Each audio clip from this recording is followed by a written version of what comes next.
L'algie vasculaire de la face, on l'appelle aussi la maladie du suicide, tant la douleur peut être intense. On voit ça tout de suite avec mes invités.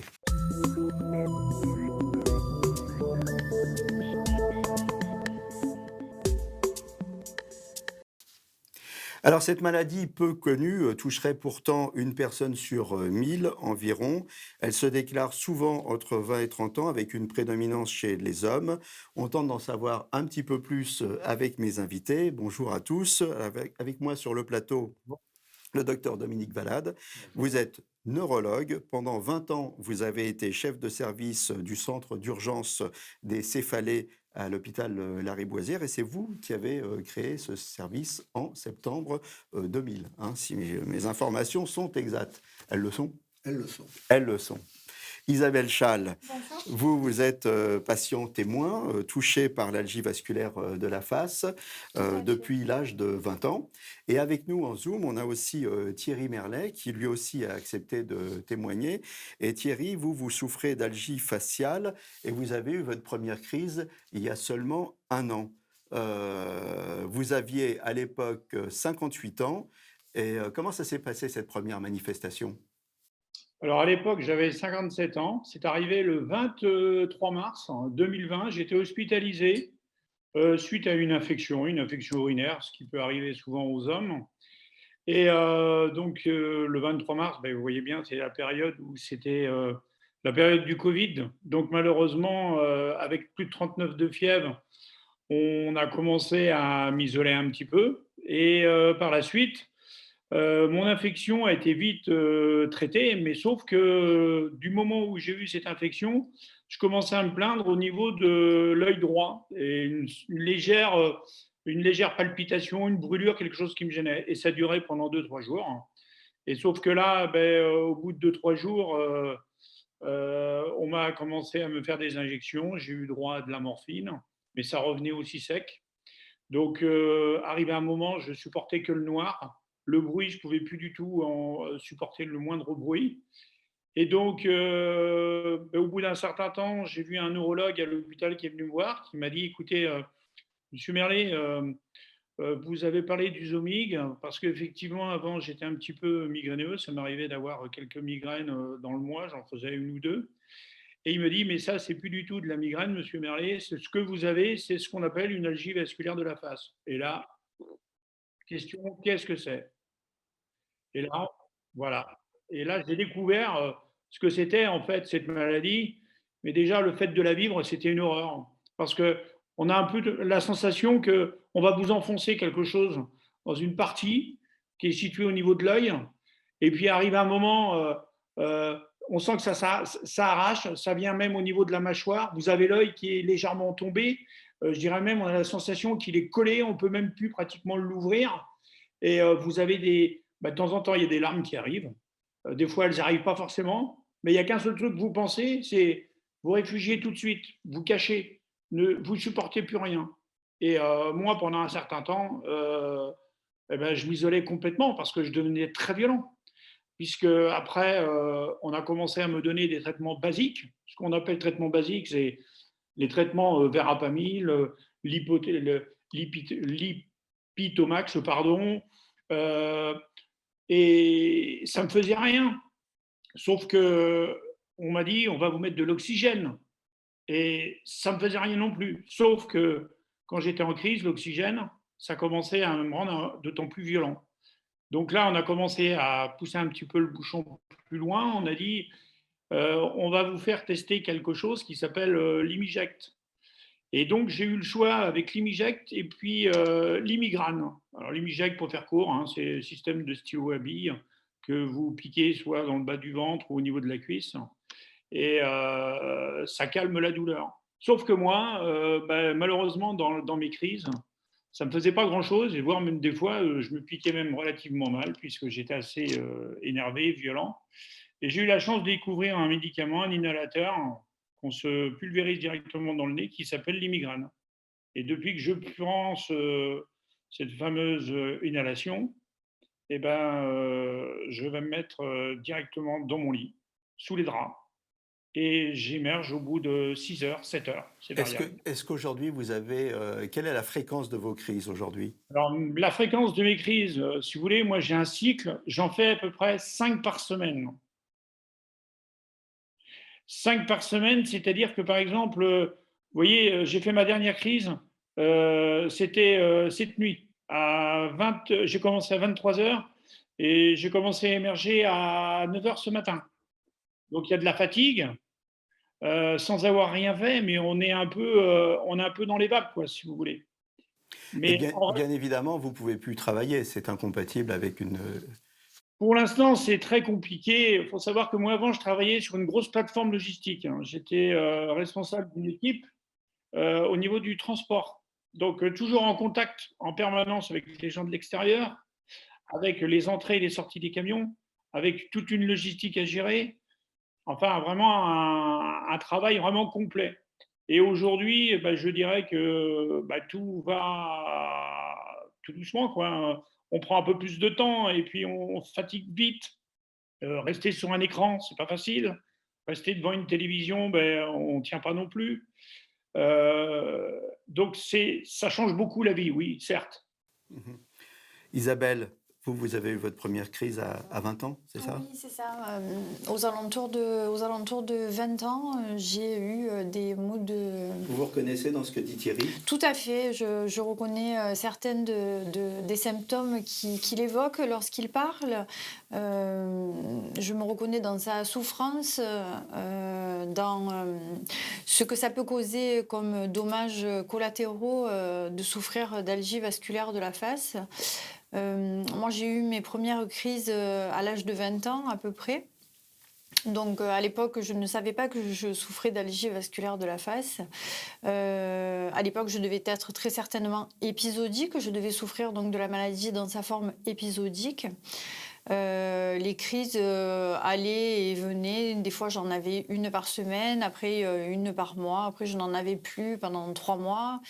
C'est la forme épisodique, c'était ainsi et ça a duré durant des années, des années, des années, jusqu'à ce que ça se transforme en chronique donc, et que là, ça ne soit plus du tout la même chose, l'intensité très différente et c'est devenu C'est-à-dire que ça a vraiment... gravi d'un cran en intensité, Tout à enfin d'un fait. cran ou deux d'ailleurs, C'est ça. En hein? fait, ça ne m'a plus lâché. J'ai D'accord. été vraiment... Et la même chose que Thierry, l'œil, la Oui, mâchoire, les les symptômes sont identiques, c'est-à-dire une douleur très très forte à l'intérieur de l'œil, comme si on nous enfonçait un tison à l'intérieur de l'œil, qu'on le tournait. Ensuite, il y a une douleur qui part, on va dire, en casque de l'arrière du crâne vers le devant du crâne, du visage, puis qui prend en otage progressivement toute la partie du visage, les pommettes, la mâchoire, la cloison nasale. Ce sont des douleurs qui sont vraiment très très très difficiles à vivre. l'un comme l'autre. Est-ce que vous avez identifié des facteurs déclenchants, Thierry? Alors moi, les facteurs déclenchants, je dirais, j'ai rien remarqué de particulier. Parce que j'ai rencontré il n'y a pas très longtemps une personne qui est atteinte de l'algie vasculaire depuis l'âge de 28 ans, elle en a 67, et elle s'est rendue compte qu'elle, des fois, elle réagissait très vite par rapport à la Lune. Moi, pour l'instant, je dirais non, je ne sais pas. Mais il y a des phénomènes. Des fois, je sens comme si, vous savez, vous coupez de l'ail, enfin des oignons, et d'un seul coup, vous sentez l'œil qui commence à vous brûler. Et là, je dis autour de moi, je dis, tiens, je vais avoir une crise. Et en fait, ma crise, mon œil commence à pleurer.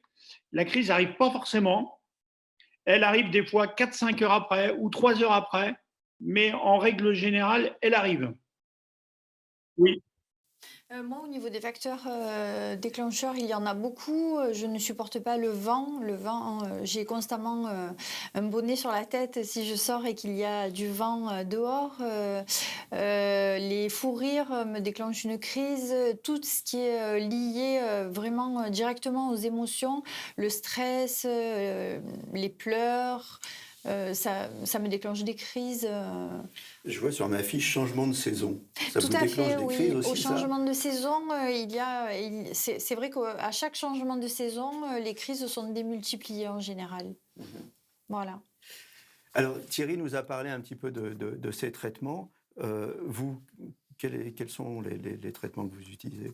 Alors, moi, j'ai utilisé donc lorsque le diagnostic a été posé, donc hein, que j'ai appris que je souffrais donc d'algie vasculaire de la face dans sa forme chronique. On m'a prescrit tout naturellement donc des traitements qui sont prescrits pour traiter donc cette maladie-là, comme le Verapamil par exemple, puis l'oxygénothérapie à domicile, également les piqûres d'Imiject ou de Sumatriptan, qui sont des vasoconstricteurs, des injections à se faire dans la cuisse en cas de crise. J'ai eu ces traitements-là, les traitements qui sont donnés en général pour traiter l'algie vasculaire de la face. Et ça marchait ou pas? Aucun. Ah. Voilà. C'est-à-dire que aucun des traitements donnés en première intention, comme le Verapamil, l'isoptine, le lithium, tout un tas de traitements, sur moi, malheureusement, ça ne fonctionnait pas. Encore une fois, il y a énormément de personnes sur qui cela fonctionne. Moi, sur moi, cela ne fonctionnait pas. J'ai essayé aussi de faire des infiltrations de corticoïdes directement dans le grand nerf occipital. Ça ne fonctionnait pas non plus. Voilà, j'ai essayé vraiment, je suis allée, je pense, au bout du parcours médicamenteux, ou du moins tous les médicaments qui sont proposés et qui étaient proposés en France, j'ai vraiment tout essayé. Et tout ça, tout ce parcours-là, il s'étale sur combien? Il Sur une s'étale sur vraiment 10 ans, facilement 10 ans. Ouais. Voilà, jusqu'à arriver à un point de douleur totalement intolérable et insupportable. Et voilà, et lorsque j'en suis arrivée à ce niveau-là, j'ai fait des recherches donc, en lisant une revue scientifique américaine. J'ai découvert ces fameux anticorps monoclonaux, donc on parlait de... Donc c'est ce que vous prenez aujourd'hui? Tout à fait, aujourd'hui je suis sous anticorps monoclonaux. Alors est-ce que ça marche ça? Sur moi, ça a été miraculeux, c'est-à-dire que je suis passée... Sur vous, c'est-à-dire que c'est pas miraculeux chez tout le monde, hein? Alors, attention, comme tout traitement, de toute façon, il y a par exemple des traitements qui sont donnés pour soigner l'algie vasculaire de la face, comme le lithium, qui fonctionne extrêmement bien sur certaines personnes. Moi, sur moi, ça n'a jamais fonctionné. Moi, sur moi, les anticorps monoclonaux fonctionnent parfaitement. On va dire que j'ai beaucoup de témoignages accumulés d'autres personnes qui souffrent également de l'algie vasculaire de la face dans sa forme chronique, qui prennent également donc les anticorps monoclonaux. Vous les prenez, vous, Thierry, les anticorps monoclonaux? Ben non, justement, depuis que j'ai découvert Isabelle, j'ai entendu parler de ça parce que ça me donne beaucoup d'espoir. Parce qu'aujourd'hui, quand j'entends et puis je vois les témoignages qu'il peut y avoir, ça me donne beaucoup d'espoir. Parce qu'effectivement, cette maladie, c'est vivre l'enfer, quoi. Vous êtes vraiment dans la souffrance. Quand Et vous pourquoi avez vous ne une les prenez crise, pas alors, Thierry? tout simplement parce qu'aujourd'hui, j'ai découvert ça il y a très peu de temps par Isabelle. Et grâce à cette fameuse pétition qu'on parlera donc tout à l'heure. Mais il faut quand même que prochainement, je vais voir mon neurologue, parce que je suis suivi par un neurologue sur Cholet. Et il faut savoir que je vais lui aborder ce sujet. J'espère qu'il va pouvoir me répondre, parce que la seule personne qui m'en a parlé, c'était donc Isabelle. Isabelle, qu'est-ce que c'est cette pétition dont parle Thierry, là? Donc, alors, c'est une pétition que j'ai créée en janvier de cette année, lorsque j'ai vu un article dans la presse qui disait que les anticorps monoclonaux ne seraient pas en vente en officine en France et qu'ils ne seraient pas remboursés. Donc il faut savoir qu'il y a une autorisation de mise sur le marché depuis 2018 de ces anticorps monoclonaux et que l'autorisation de mise sur le marché... Eh bien, force est de constater que ça n'était toujours pas disponible début 2021, donc début de cette année. Et lorsque j'ai vu cet article, je me suis dit que ça n'était pas possible parce que moi, je les prends depuis 24 mois. Je m'injecte ces fameux anticorps monoclonaux depuis 24 mois et depuis 24 mois, ma vie a totalement changé. Je suis passée de 7 jours sur 7, jour et nuit de crise, à plus de crise du tout quasiment. C'est très très rare que j'ai une crise. Et je me suis dit que ça n'était pas possible et qu'il fallait absolument qu'on ait ces anticorps monoclonaux en France et remboursés. Donc, j'ai créé cette pétition sur change.org. Aujourd'hui, on peut les avoir en France ou pas? Alors, depuis le 22 mars, donc, il y a un anticorps monoclonal qui est disponible en officine en France. Il n'est pas remboursé, c'est ça? Il n'est pas remboursé, non. Et donc, c'est un traitement qui est, de fait, pas très accessible à tout le monde. Tout à Parce que fait. c'est combien à peu près? Donc, il faut compter à peu près, on va dire une moyenne de 250 euros. Il faut se faire pour la première fois. 250 euros par prise. Et Donc, donc, c'est 250 tous euros. les combien? C'est 250 euros par prise et c'est tous les mois qu'il faut se faire l'injection. Et pour le premier mois d'utilisation donc, de la personne qui va s'injecter ces fameux anticorps monoclonaux, il faut faire 2 doses d'un coup, ce qui multiplie le coût par 2 pour le premier mois d'utilisation. Donc un frein par le prix, hein, il faut bien le dire. Exactement. Mais par contre, c'est quelque chose qui, quand ça marche, parce qu'encore une fois, ça ne marche pas chez tout le monde, mais quand ça marche, c'est véritablement un changement de vie, c'est une libération. Complètement. Moi, je tiens un très gros dossier de témoignages de patients et de personnes qui, justement, utilisent les anticorps monoclonaux avant que celui qui est sorti en France le 22 mars donc, soit disponible. Voilà, on va dire que sur une centaine de patients, il y en a 95 sur qui ça marche. Donc, c'est très important, cette pétition. On va y revenir en détail avec vous, docteur Dominique Valade, mais d'abord, on va essayer de repartir de la base. L'algie vasculaire de la face, qu'est-ce que c'est?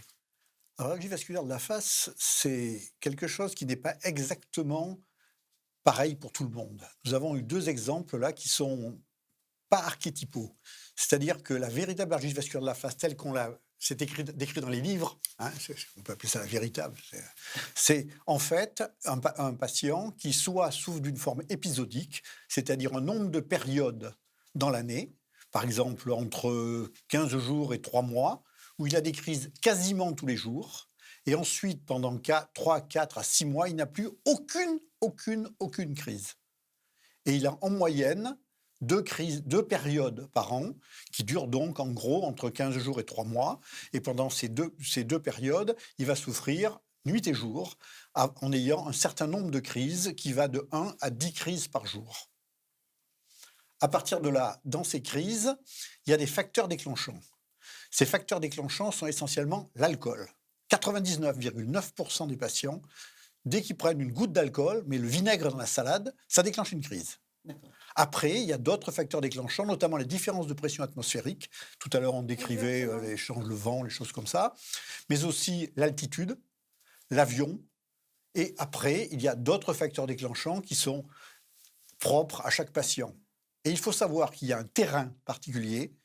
Pendant très longtemps, comme vous devez le savoir, dans les années 50, 60, 70, on fumait beaucoup le cigare et la pipe, ce qui ne se fait plus maintenant. Et c'était essentiellement des très gros fumeurs, et notamment des gens qui gardaient à la bouche leur cigarette ou leur cigare. Et c'était des gens qui étaient comme ça. Il y avait pratiquement 9 personnes. On pensait à l'époque qu'il y avait 9 hommes pour une femme. Or, actuellement, on considère qu'il y a 2 hommes pour une femme. C'est plus tout à fait pareil. Alors, probablement pour 2 raisons. La première, parce que les femmes fument plus que les hommes, maintenant, en 2021. Et deuxièmement, parce qu'à l'époque, quasiment toutes les algies vasculaires de la face féminine étaient étiquetées migraines.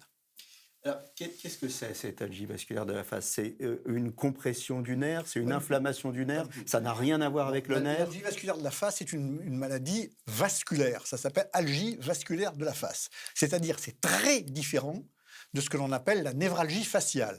Ça n'a rien à voir. Ce n'est pas une atteinte, une inflammation du nerf trijumeau, comme dans la névralgie faciale. Ça n'a rien à voir. Cette atteinte est liée à une stimulation au niveau d'une glande dans le cerveau qui s'appelle l'hypothalamus, qui transmet cette douleur sur deux sites, à savoir effectivement le nerf trijumeau, où ça provoque cette fameuse douleur que l'on a toujours du même côté, puisqu'on a 2 nerfs trijumeaux de chaque côté, enfin deux triplés de chaque côté, et une autre voie qui transmet par le système parasympathique et qui provoque certains signes, dont un dont n'a pas du tout parlé nos invités, à savoir l'agitation. Le migraineux, il est au fond de son lit, en boule. L'algie vasculaire de la face, il tape sa tête contre le mur, il roule. C'est un lion en cage. Thierry a parlé d'agressivité. Alors l'agressivité, c'est une chose, mais là, c'est pas. S'il est tout seul, il va être agressif qu'après, vis-à-vis de lui-même. Alors, une chose, maladie vasculaire, et vous avez mentionné dans les facteurs déclenchants l'altitude, vous avez parlé de pression, et vous avez parlé de vasoconstricteurs tout à l'heure. On voit bien que tout ça, ça a un rapport. Oui, c'est une vasodilatation qui est induite probablement par l'hypothalamus, qui est le générateur de cette maladie. D'accord. On va parler des signes. Alors, la fréquence, la durée, l'intensité, c'est pareil chez tous les patients? Non, pas du tout. La fréquence, ça va de une crise par tous les 2-3 jours à 10 crises par jour. Ce qui est très important, contrairement aux autres pathologies, notamment à la migraine ou à la céphalée de tension, c'est une pathologie qui survient en position couchée. Alors, bien sûr, ça survient dans la journée aussi, mais c'est électivement en position couchée, ce qui fait qu'on a beaucoup de patients qui ont des crises nocturnes. Et ça, c'est très caractéristique. Ils sont en train de dormir, ils se couchent, ils s'endorment et hop, ils sont réveillés par leur crise. Ça, c'est très, très caractéristique. Est-ce qu'avec le temps, ça évolue dans le bon sens ou au contraire, ça s'aggrave? Alors, ça reste stable ou il n'y a pas de règle? Il n'y a pas réellement de règle, mais en règle générale, ça se tarit avec l'âge. Probablement comme dans la maladie migraineuse, vous avez des récepteurs sur lesquels viennent se fixer sur les différents sites. Et sur ces récepteurs ont tendance à se saturer. Et avec l'âge, la pathologie se tarit. Les enfants sont épargnés? Pas du tout. Il y en a moins. Le pic d'âge est entre 18 et 35 ans. L'hérédité joue un rôle ou pas? 15% des patients ont des formes héréditaires. Moi, j'ai 120 familles. J'ai le père, le fils et le petit-fils. Ah oui, des familles. Vous avez des enfants? Oui, 2. Et alors? Et alors, mon fils n'a, grâce à Dieu, pas de douleur. Ma fille, par contre, a très très souvent des douleurs au niveau de la tête. On a parlé de formes épisodiques et chroniques. Tout à fait. Vous avez eu d'abord de l'épisodique et ensuite chronique. C'est toujours comme ça? C'est Non. épisodique d'abord et Ça chronique peut démarrer après? en chronique et se transforme en épisodique. Ça peut démarrer en épisodique et se transformer en chronique et inversement. On peut tout voir et au fil de la vie, ça peut évoluer dans tous les sens. Algie vasculaire de la face et migraine, c'est pas la même chose? Rien à voir. Rien à voir. Par contre, migraine et algie vasculaire de la face peuvent coexister et il y a une forme d'algie vasculaire très particulière que l'on a décrit il y a une trentaine d'années, qui est la forme d'algie vasculaire de la face de la femme de plus de 50 ans, déjà ménopausée et ancienne migraineuse, dont les migraines se sont taries à la ménopause, et 5-6 ans plus tard apparaît une algie vasculaire de la face. Il nous reste 3 minutes. Il faut parler des traitements. Les traitements, c'est très simple. Il y a des traitements de crise, des traitements de fond et un traitement intermédiaire. Les traitements de crise, ce sont essentiellement le sumatriptan en injectable en sous-cutané et l'oxygène à 12 litres minute pendant 30 minutes. Les traitements de fond, intermédiaires, ce sont les infiltrations de corticoïdes à l'émergence du nerf d'Arnold qui permettent de repousser, de diminuer le nombre, la durée et l'intensité des crises. Et les traitements de fond, c'est d'une part des traitements médicaux et d'autre part des traitements chirurgicaux. Dans les traitements médicaux, c'est le verapamil à des doses importantes, au moins 6 fois 120. Le théralite, c'est-à-dire les sels de lithium à la dose de 750 à 800 mg. Et le théralite étant réservé à la forme chronique. Après, il y a les techniques chirurgicales, c'est le gamma-core où on stimule le nerf vague, c'est la stimulation sous-cutanée des nerfs occipitaux et la stimulation profonde où on va poser une électrode directement sur l'hypothalamus. Et ces fameux traitements qui font l'objet de la pétition, alors en 1 minute, qu'est-ce qu'on peut en dire? Les anticorps monoclonaux viennent juste de sortir. Ce n'était pas du tout prévu pour être fait pour l'algie vasculaire de la face, c'était prévu pour la migraine chronique. Il se trouve qu'il y a 2 études qui montrent dans l'algie vasculaire de la face que ça marche remarquablement bien dans l'algie vasculaire de la face épisodique et moins bien dans la chronique. Mais entre les études et la vraie vie, il y a une grande différence. Où est-ce qu'on peut la signer, cette pétition? Donc Alors, cette dites-nous tout. pétition, elle est disponible sur change.org et le lien c'est change.org/algie vasculaire tout attaché. C'est très important que cette pétition soit signée et partagée par le plus grand nombre de personnes possible. On a dépassé les 70 000 signataires et j'aimerais Voilà. bien en avoir 100 000. Il faut continuer. Thierry, on m'a dit que vous aviez une passion, c'était l'opérette. Un peu Oui. compliqué avec l'Algie? Ben, tout devient compliqué en fait, puisque arrive un moment, problème de concentration, fatigue. Imaginez, vous arrivez sur scène, vous voulez faire votre spectacle et puis vous avez une crise qui arrive puisque c'est soit imprévisible ou de toute façon on ne peut pas lutter. Quand elle arrive, elle arrive. Hein. C'est pas compliqué vu ce que vous avez entendu tout à l'heure. Moi, le seul truc que je peux dire aujourd'hui, c'est que si on arrive à avoir ce fameux traitement, on peut sauver beaucoup de personnes. Eh bien, écoutez, c'est tout ce qu'on vous souhaite, hein, que ce traitement, il fonctionne sur vous, que vous l'ayez bientôt et que vous puissiez bientôt remonter sur les planches pour nous chanter la la la la la, hein, bel air d'opérette. Voilà, merci à tous d'être passés sur le plateau de Merci. Capital Santé. À très bientôt pour un nouveau numéro. Et d'ici là, portez-vous bien.